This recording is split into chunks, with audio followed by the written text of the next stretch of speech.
Looking for a Valentine's Day meal that you and your boo can make together and spend some quality time? I have the perfect recipe for you. It's a shrimp gnocchi Alfredo with fried chicken, all made from scratch.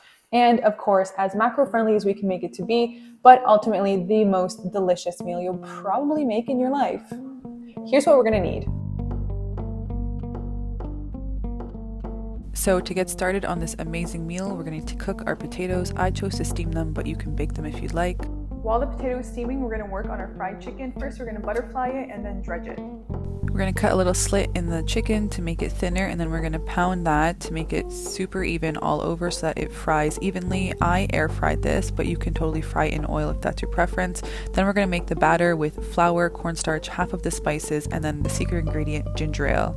Once that's well mixed in, we're going to put some soy sauce in it, set that aside, and then we're going to make another plate with our crumbs. I used Italian seasoning, but you can use panko if that's your preference. Then we're going to dredge everything. So we're going to put some flour on the chicken, dip it into the batter, and then into the breadcrumbs or panko, and then set that aside. Again, I use an air fryer, but you can fry these if you'd like.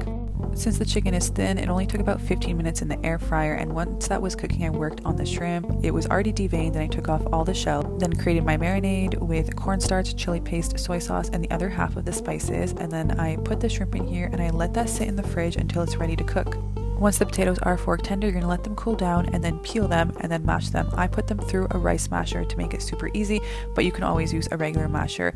Once you have everything mashed, you're going to create a well in the center, crack an egg, whisk it, and then mix everything really evenly. Once it's evenly coated, I added some fresh thyme for that beautiful flavor, and then I added half of the flour, and then I rolled it out. But make sure not to over knead it because you don't want to overwork the dough. I rolled it out and then cut out some heart-shaped gnocchi for Valentine's Day. How cute. But you can obviously do regular gnocchi shape or whatever shape you prefer, honestly. While we're waiting for the water to boil for the gnocchi, we're going to start with our Alfredo, some butter, garlic, and then we're going to add some whipping cream.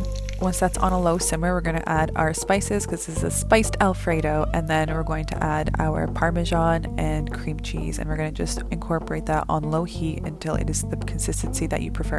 The water is boiling and we're going to slowly add our gnocchi. Gnocchi tells you when it's done when it rises to the top. I had a cast iron ready with butter just to pan fry at the end so it's extra crispy and delicious, and you're going to see how beautiful they turned out. So now all of our components are done and we're just going to need to plate it. First, we're going to start by cutting our chicken up into beautiful slices and then plating the gnocchi. Look at the heart, so beautiful. Then we're going to add our spiced Alfredo and then the chicken, and finally the shrimp, which I air fried, but you can cook however you like. And I added a beautiful rose just for the plating purposes.